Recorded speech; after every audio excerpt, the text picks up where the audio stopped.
There we go. Good evening, everyone. Welcome to this week's episode of Paranormal Lens. I am Jamie Widener. I'll be your host for the evening, along with Jott-Nyx and Kirstin. Those are one of those two each. Go figure it out We're here yourself. somewhere. Yeah, you're there. I see you. So, guys, what's happening? How was your week? Well, I'm alive. All right. I love when questions lead with laughter first. That means there's a story.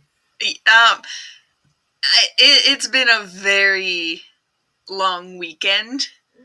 Yeah, Friday I came down with neurovirus, and so did my husband.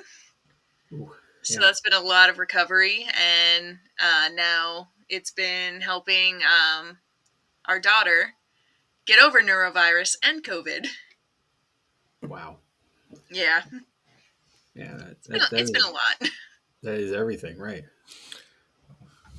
Yeah. You know how easy it is to spread. So, Mm-hmm. that's to expect. Just you wait. Your toddler going to daycare, childcare days are coming.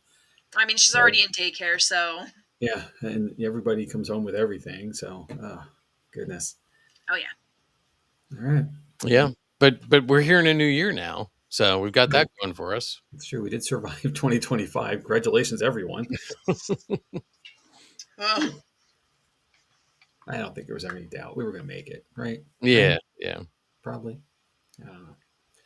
Yeah, honestly for me, it's this week has been. I used to say this a lot, but today was the Monday,est Tuesday ever. But it really was, and it ended with I work in a sales team, this kind of stuff, and it ended with an hour and 20-minute phone call with a customer, uh, who was probably one that if I'm glad it was him and the guy that it was, just for the humor that he brought to the conversation and just the general niceness of it. But it came while, and I told him this, it came while I was getting a text message after a text message after a text message and a couple phone calls from home about a cat being stuck on my house roof. And okay, I I can't answer this. I can't respond to this. I'm committed to the call I'm on, and I was trying to read the text at least, and I said to him, he's like, I'm really sorry I took so much of your time. I'm saying, actually, I'm really glad you did because there's a situation going on at home where there's a cat on my roof, and Uh-huh. I'm getting I'm not there to have to deal with it. So it's a learning time, right, for everyone. So it got resolved. A can of tuna was found, and somehow the cat made it down. I don't know how. I don't want to know. The Uh-huh. tuna's now gone, so I'm assuming the cat ate it. But oh my gosh, like the humor of it all. Um, Mm-hmm. you can't make this stuff up. I have pictures. I've seen pictures anyway of it. Mm-hmm. It's real, and of course, of all things, it's a black cat. So, So but it's a neighborhood cat. It lives here, and it's common, so it's friendly. But how it got on my roof, I don't know. my theory is if it found a way up, it'll find a way down. Yeah. So And well, goodness, it's not a summer thing, and I don't have a tin roof, but I did think of the play. cat on a hot tin roof. Yeah. Uh-huh. Uh-huh. So So, well, shout out to Bert there who's speaking to us in Irish. it's a little Gaelic going on here. Uh-huh. Hello, you too, sir. So Well, speaking of Irish, that's a good yeah. segue, right? Yeah. Yeah, sure. yeah. It might be. Maybe, I'm not going to be speaking any Gaelic tonight. I'm going to be honest, but I'm going to talk a little bit about a special place in Ireland called Spike Island. Now, before I go too far, have you guys heard of this before? No. Nope. Other than prepping the promo stuff and Nope. okay. I had neither. Um, and I'll be honest, I was watching an episode of Expedition Unknown, the Josh Gates show Mm-hmm. in the fall, early winter, I guess it was late fall. And the team went there. And it's a special case when Gates, or it was Expedition X, one or the other. You'll find it if you Google it. But it's a special case when Gates himself goes to these places anymore with that other team, with his Expedition X team. So all three went. And it is, to me, one of those places that is amazing because it isn't known.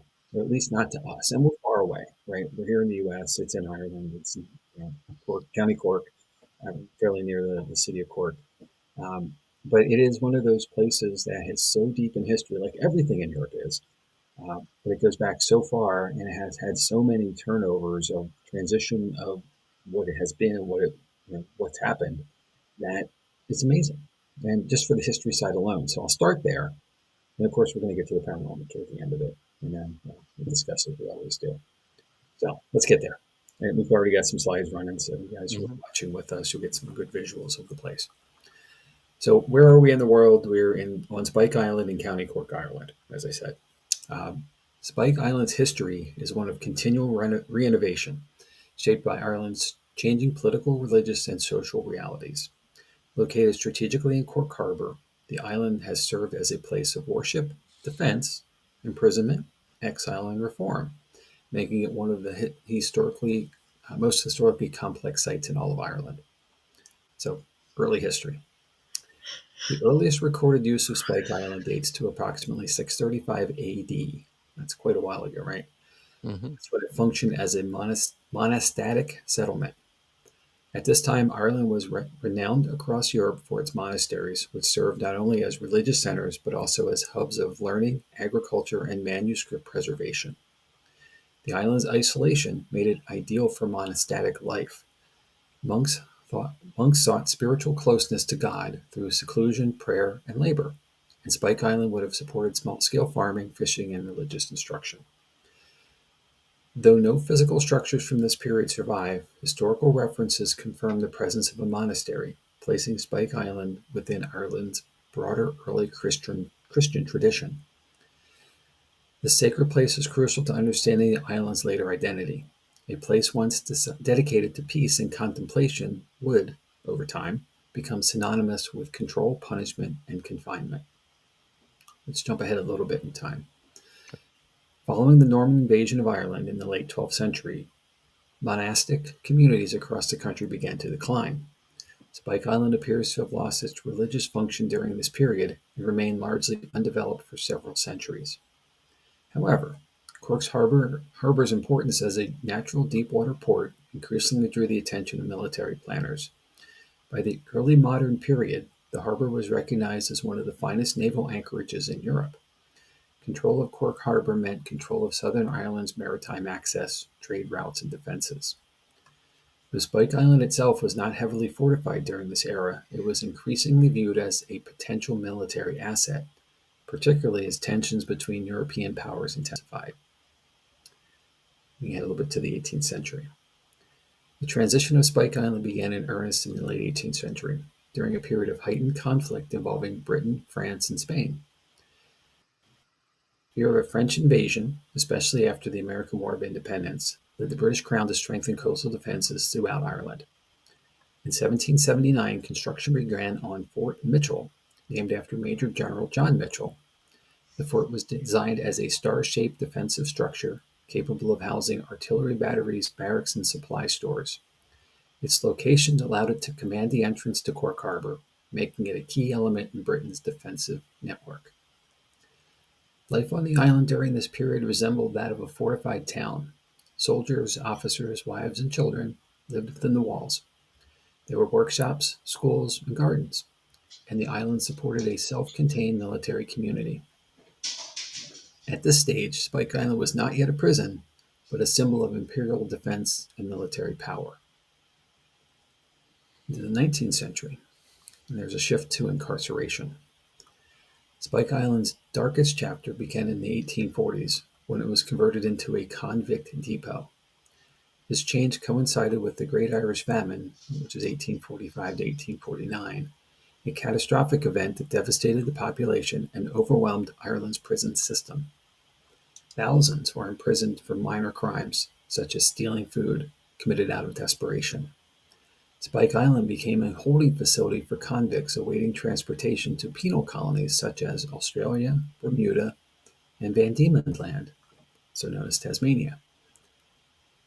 By the mid-19th century, Spike Island had become the largest prison in the British Isles, holding over 2,000 inmates at a time, and conditions were notoriously brutal. Prisoners were housed in overcrowded communal cells. Disease, including cholera and typhus, spread rapidly. Diets were insufficient and nutritionally poor. Harsh discipline included solitary confinement and hard labor. Punishment cells, small, dark, and damp, were used to enforce obedience. Mortality rates were high, particularly during the famine years, and many prisoners were buried in unmarked graves on the island. Spike Island earned its grim reputations such as Hell on Earth and later Ireland's Alcatraz, reflecting both its physical isolation and the suffering endured within its walls. As Ireland moved toward political upheaval, Spike Island became a site of political imprisonment. Nationalists, rebels, and suspected activists were detained here, particularly during the periods of unrest. During the Irish War of Independence from 1919 to 1921, hundreds of Irish Republicans were interred on Spike Island without trial. Some prisoners organized resistance within the prison, and at least one successful escape further cemented the island's reputation as a symbol of British repression. The island thus became entwined with Ireland's struggle for independence, representing both imperial authority and national resistance. Following the establishment of the Irish Free State, Spike Island did not immediately lose its function. It remained under British control until 1938, when the treaty ports, including Cork Harbour, were returned to Ireland. Even then, the island continued to be used for military and correctional purposes. In the mid-20th century, it served as a training base for the Irish Defence Forces, and later as a youth detention center. Conditions at the youth prison were controversial, and tensions culminated in a major riot in 1985, during which several buildings were badly damaged by fire. This event marked the beginning of the end for Spike Island as an active correctional facility. By the early 2000s, Spike Island was effectively abandoned. Decay set in, and many feared the island's history would be lost. However, in 2011, Cork County Council acquired the island and began a comprehensive restoration project. The goal was not to erase the past, but to preserve it. Fort Mitchell, prison blocks, tunnels, and defensive walls were stabilized and opened to the public. Today, Spike Island operates as a heritage and tourism site, offering guided tours that explore its many historic phases. Spike Island's history mirrors Ireland's own journey, from early Christianity to colonial rule, famine, rebellion, and independence. Few places encapsulate such a broad spectrum of human experience within a single landscape.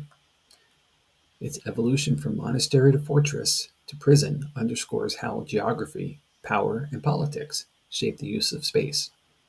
The island stands today not only as a tourist destination, but as a physical recording of centuries of Irish resilience, suffering, and transformation.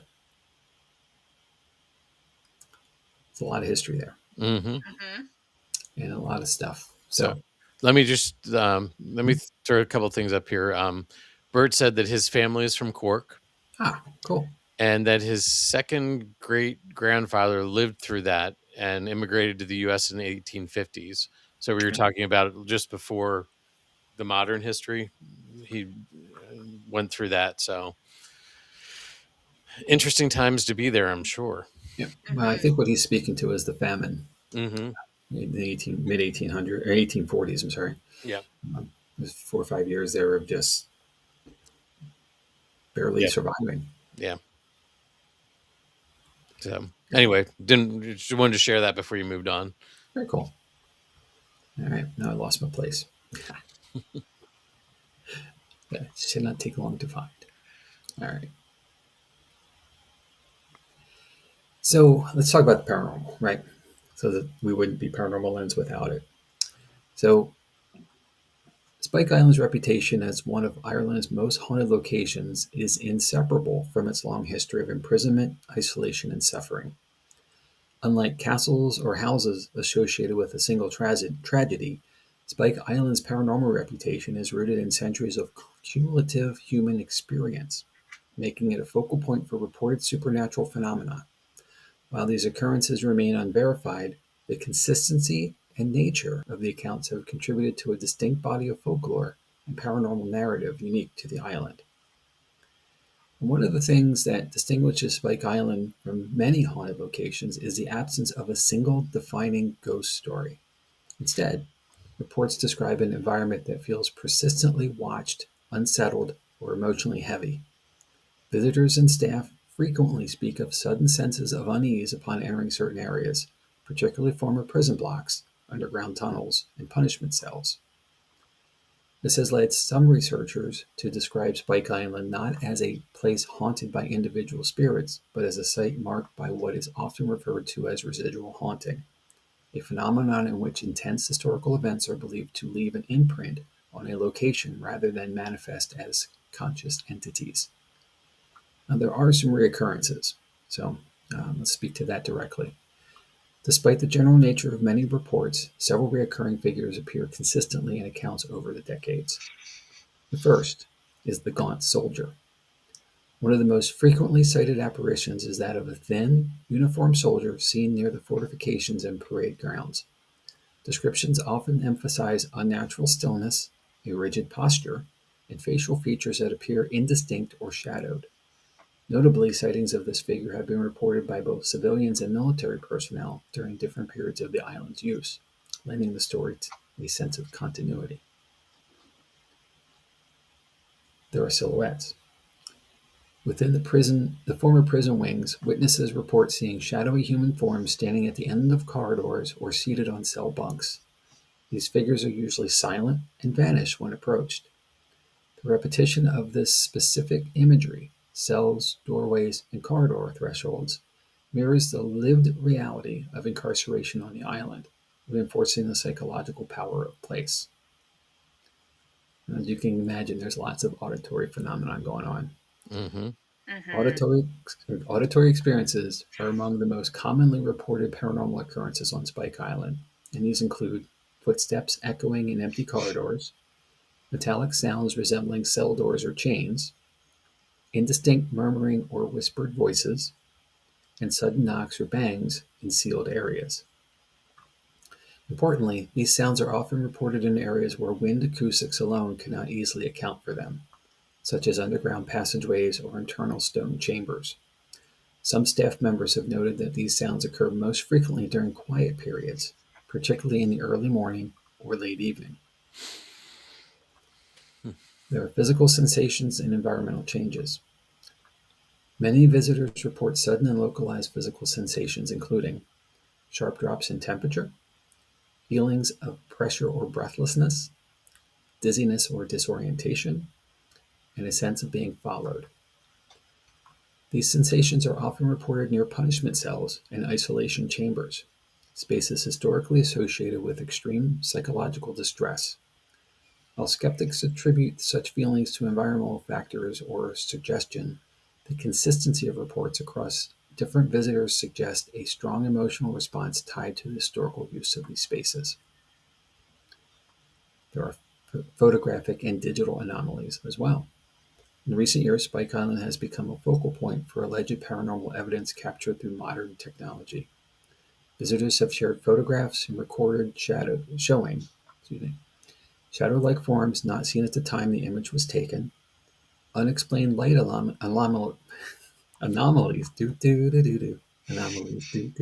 gosh, whew, I was doing so well there for a minute.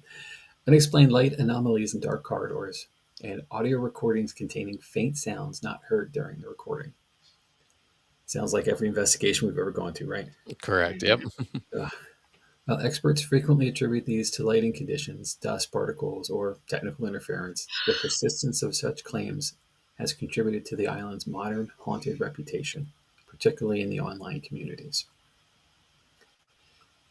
So, from an academic perspective, the paranormal reputation of Spike Island can be interpreted as a cultural response to historical trauma. The island confined tens of thousands of individuals, many unjustly imprisoned or subject to inhumane conditions. The stories of hauntings may function as a way of acknowledging suffering that was once ignored or normalized.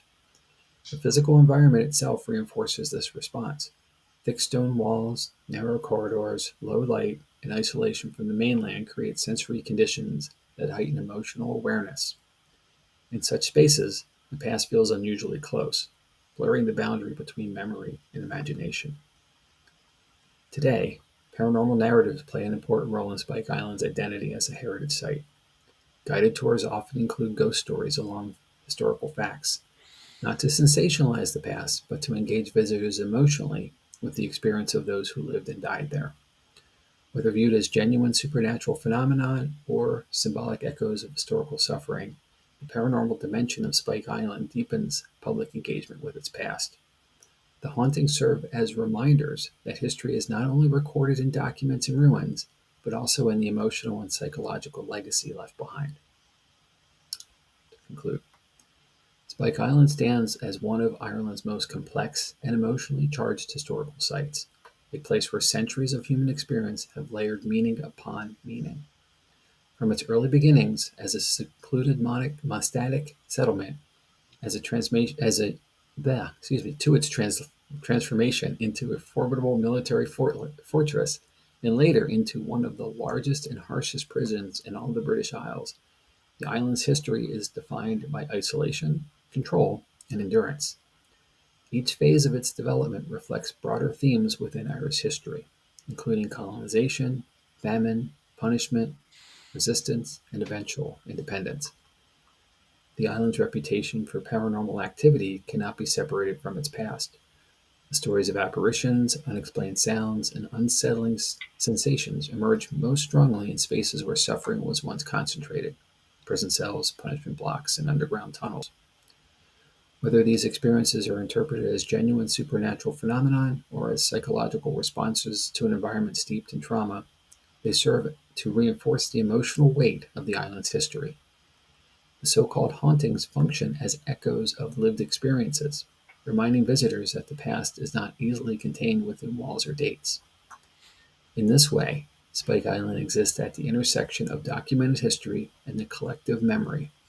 Its ghost stories do not replace historical fact. Instead, they deepen public engagement with it. The paranormal narratives encourage reflection on the thousands of lives shaped, confined, and in many cases lost on the island. They transform Spike Island from a static heritage site into a living reminder of the human cost of imprisonment and power. Today, as Spike Island welcomes visitors from around the world, it stands not only as a monument to Ireland's past, but also as a symbol of how history continues to resonate. Whether one walks its corridors seeking knowledge, reflection, or mystery, the island leaves a lasting impression. Spike Island endures as a place where history is not only remembered, but felt, and where the boundary between the past and the present remains hauntingly thin. We cite some sources and we'll discuss. First is spikeislandcork.ie, corkco.ie/en/visitor/Cork County Council owned and supported attractions/Spike Island, ireland.com/en-us/things to do attractions Spike Island, theirishroadtrip.com/Spike Island, hamishcrypt.com/haunted Spike Island, Cork, Ireland, faroutmagazine.co.uk, British Isles biggest prison, moonmausoleum.com, the haunting of Spike Island, msn.com/en-us TV news, what horrifying presence is haunting Ireland's most brutal former prison, and lastly, one of my favorite sites, spookyisles.com/Spike Island. All right, so a lot of stuff. Yeah, but there was no woman in white, Jamie, unless I missed No, it. No, there's not. And that's a that's what first. I thought this was really interesting. Well, it isn't. It isn't. I mean, there are definitely places without it, but and in so many places, the woman in white is just that anomalous thing you can't understand, right? So it Hmm. has to be a woman, and it has to be somebody in a dress. Hmm. It's so common, right? Here, I think part of the depth is that it was only occupied by families during the window where it was a military fortification, when it was Fort Mitchell. As it went on to become the prison that it was largely for the last third of its life, families were gone by that point.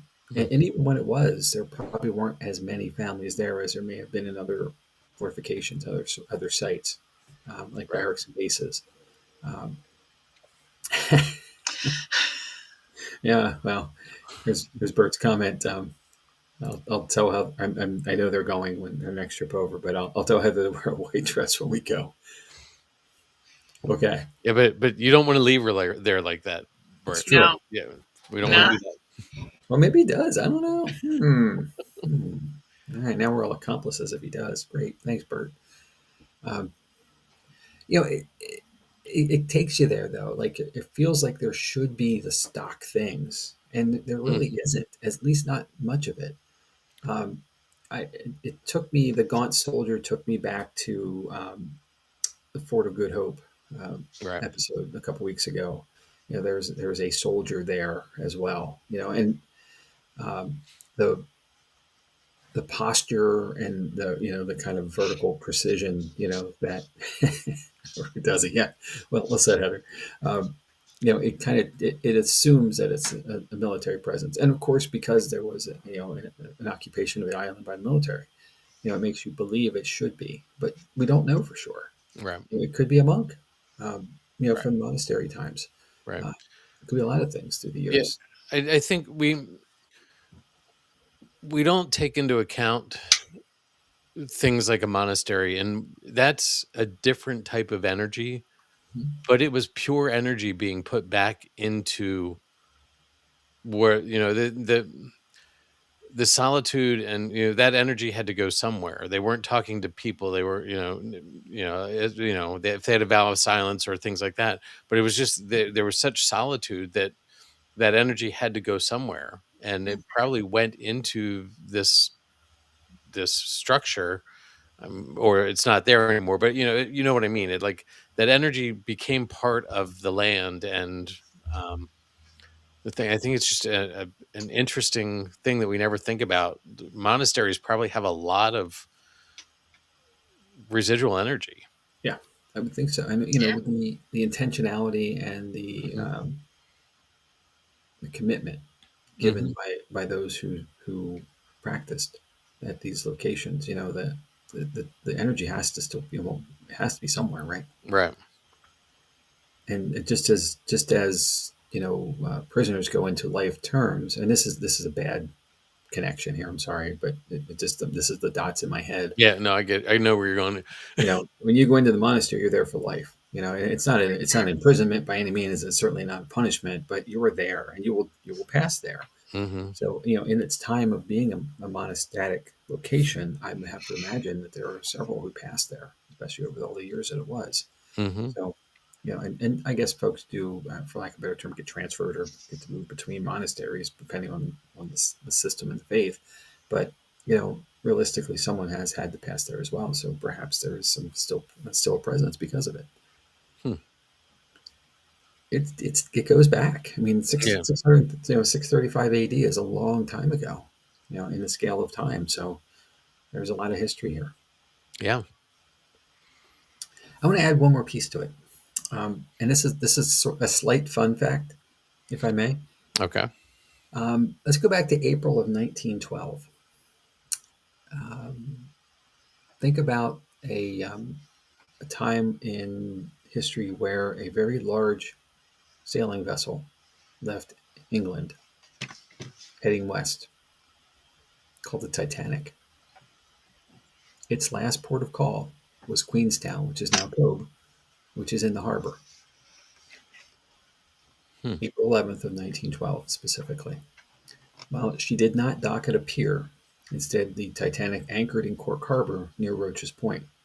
And the passengers that boarded her there were ferried out. This anchorage being within Cork Harbor is very, very close to Spike Island. And the island sits about 2 or 3 kilometers away, depending on how far you think it is. But that's the general assumption, because the exact anchorage spot wasn't marked. On a clear day, large ships anchored in the harbor can be seen from parts of Spike Island, specifically the fort's ramparts, the elevated outdoor areas, and the island's perimeter walls. Considering the Titanic was an enormous ship, even by modern standards, she Hmm. was visible from the shoreline. She would have been visible from certain spots on Spike Island. I want you guys to think about the division between luxury and cruelty. Mm-hmm. Mm-hmm. It's not lost here. So now, I don't know that people would have known on the island that it was the Titanic and all that it was, but there was a lot of hoopla around the ship and Mm-hmm. its launching. And of course, 3 days later, there it goes. Right. Yeah. So yeah, the rest is history. Right. So I think that's an interesting connection, not a paranormal one per se, Right. but called a fun fact. Hmm. So Heather had a comment here that they did imprison women there also during the famine, Mm-hmm. but I doubt that they were wearing white dresses. Probably not. Probably not. Um, and Heather also said Cabana is Cobb. I'm not. The I'm going to go pronunciation with that. is absolutely beautiful. The church there is amazing, and the dock is still there, but it is all broken down. Gotcha. So Yeah, and even getting out to the island, it is a ferry or a boat. There's no bridge still to this point, and or there is a helipad right in the middle of the island. If you prefer the dramatic approach, but that's how you get in and out, and it's not it's Cove. It's pronounced Cove. Thank yeah, you. sorry. Um, and I apologize to all our Irish friends. So with respects to it, you can see land, from the island too. So just like Alcatraz for us, and hence it's Ireland's Alcatraz, being in the harbor in San Francisco, it's right there is freedom, right? Right, And it's like it's staring at you every day, every time you go out to that side of the island. right, Um, but but it's not. but it's not right. The distance, the tides, there's a lot of things that are keeping you on that island, and with one escape, very much a challenge to get off and away. And once by the time you would reach land, it would be known that you've escaped as well. With access to technologies to let the law enforcement know you're coming. So even to get to land wouldn't mean you're safe and you're free to escape. It's fascinating. Hmm. And we've been. I think of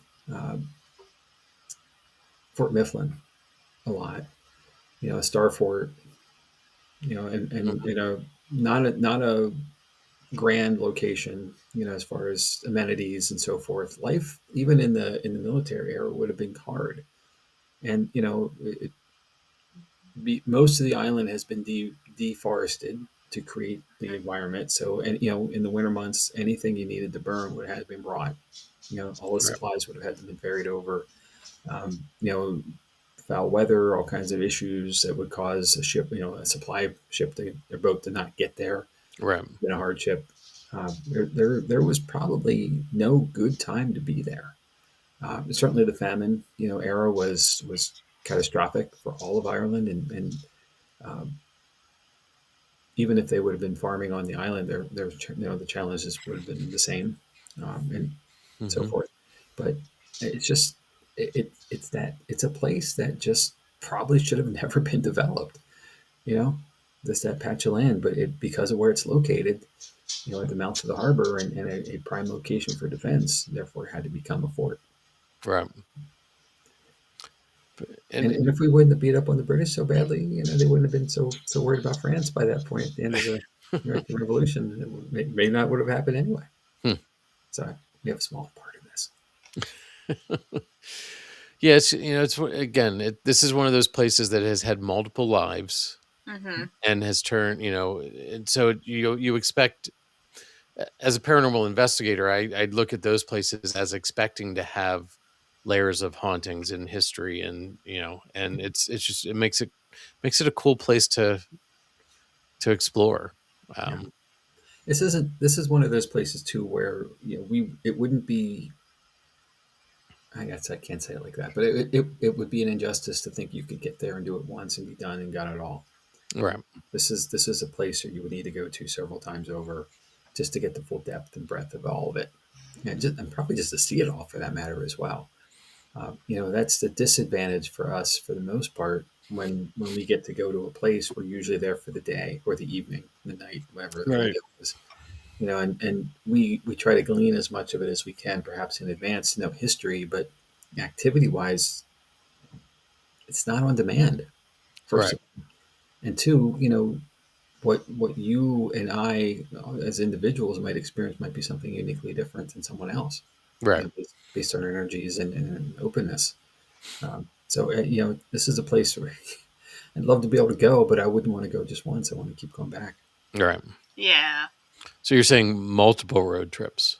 Multiple. Multiple road trips. Yes.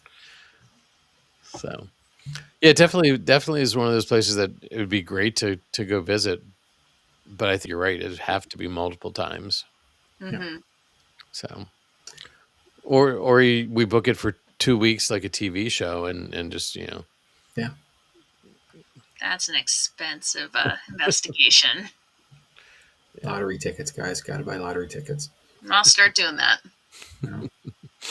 So no, it's definitely a cool space. Again, like you said, I had never heard of it. So yeah, I'm glad you brought it to us, Jamie. Mm-hmm. So Happy to. It's just proof that there are places like this all over the world. And Europe is obviously older than us. So there's tons more history there, depth of history. But and this probably isn't unique overall in the sense of the places like it elsewhere. mm-hmm. It's heightened because of the the nature of how the British Empire treated Ireland, Right. and um, the resilience of the Irish people. Mm-hmm. And I have an Irish grandfather, so I'm going to speak proudly there to say that. But it is uh, one of many. So hopefully we'll bring a lot more forward Mm-hmm. as we go through all of this. Yeah. We talk about it all the time. The paranormal's everywhere. Right. Hidden in plain sight, as we referenced before on some of them. Yep. Mm-hmm. So I'm really grateful that the place is available to us all. Right. And not just for the museum part of it, the traditional sense, but also it is available for paranormal investigations. So fantastic that it is out there and we can go. Mm-hmm. Now, do you know, is it open year round, or like is it a seasonal or? It's lacking on environmental controls. So it is cold right now. Mm-hmm. So it's like every place is, but there, you can go on the island pretty much daily. What it feels like at 2 a.m. is probably a different story than it does at 2 p.m. though. There's a comment from Bert. Been there twice and not even close to seeing everything. You would love it. The whole Emerald Isle has a feeling of oldness, pain, and suffering, but also triumph, overcoming, and home. Well said. Well said, Bert. Neat. Yeah. All right. Well, I'm going to see if I can't squeeze myself in your suitcase next trip. And, might be slightly overweight, but we might all have to try that. Well, at that point, do we just book a charter? Like, again, lottery tickets. Oh, okay. That's a lottery ticket. Yeah. Just buy a plane. It's fine. Well, Bert's talked about being able to drive a bus, right? Like, Yeah. could he fly a plane? I think that's our next thing to task Bert with is. I do have a friend who's a pilot. Well, there we go. Now we're getting somewhere. So, well, Jamie, very cool topic. Again, thank you for bringing it to our attention. And I'm looking forward to you bringing more like this then. So, Absolutely. That's what we do, guys. Mm-hmm. Any more thoughts on this before we? It says I can try. Oh boy. We'll wait till you've tried a couple times before. Yeah. So, Any more takeoff part? It's the landing. Yeah. So. And staying in the air. Again, the landing. Yeah. So, well, any more thoughts on this before we move on? No, let's go. Okay. Mm-mm. Well, but before we do that, I'm going to throw this comment up. Heather says, we would love to be your tour guides. It's really not that expensive. We spend less going to Ireland for 2 weeks than a week vacation in the States. Okay. So, noted. That's an interesting perspective on it. It is. So. I think I've said this to you before, guys, and if I haven't, I'm going to plug someplace locally. But we have an establishment here in Lancaster called Tell Us 360. I love it. Right. Irish Public House, fantastic. Staff is Irish, even. I mean, it's just crazy great. But they have, a direct connect to Ireland, and they utilize a travel service, a travel booking service, to send folks over on tours. So you pay for it, of course. Mhm. You have to cover your airfare, but then you get a package, and you have a choice between north or south. But you pretty much come into Dublin, and from there you catch a bus, and the bus takes you across country, and then the southern route takes you south and down around the bottom and through Cork and all and back up again in like a week. And then the north takes you across the country and up and over to Northern Ireland. So you do cross the border, and then you're stopping at places along the way. You're staying in the villages and towns that are on the route. And I've looked at this so many times through the years, and I have so many friends who've done it, and they're like, you got to do it. Mhm. Cost is really reasonably ridiculous, and therefore, I think Heather's point is well made. It's just the airfare, and of course you have to have a passport. You can't just show up. Right. Well, you probably could show up, you just couldn't get back, and maybe that's not so bad these days. I don't know. No comment, no intentional comment there, but so realistically, and if you know where to go and what to do, with plans, Mhm. and I'm certainly sure it can be a reasonable experience. So, yeah, and what is reasonable when you have an opportunity for a once in a lifetime experience like this too. Sometimes you have Mm-hmm. to spend a little to do it. So, anyone on events, I'm hoping you go and tell us all about it when you get back. Yep. We'll live vicariously until we can get there ourselves. Absolutely. So, well, very cool.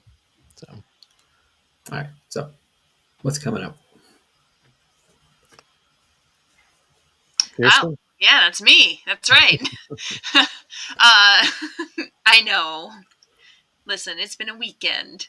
Um, so January 6th is going to be my presentation on the hauntings of Hampton Court Palace. It's going to be really fun. Still kind of staying overseas. Cool. And then next up, we have Gavel and Ghost, Paranormal Cases in the Law on January 20th. January 27th, I'm gonna mispronounce this. I'm not gonna lie.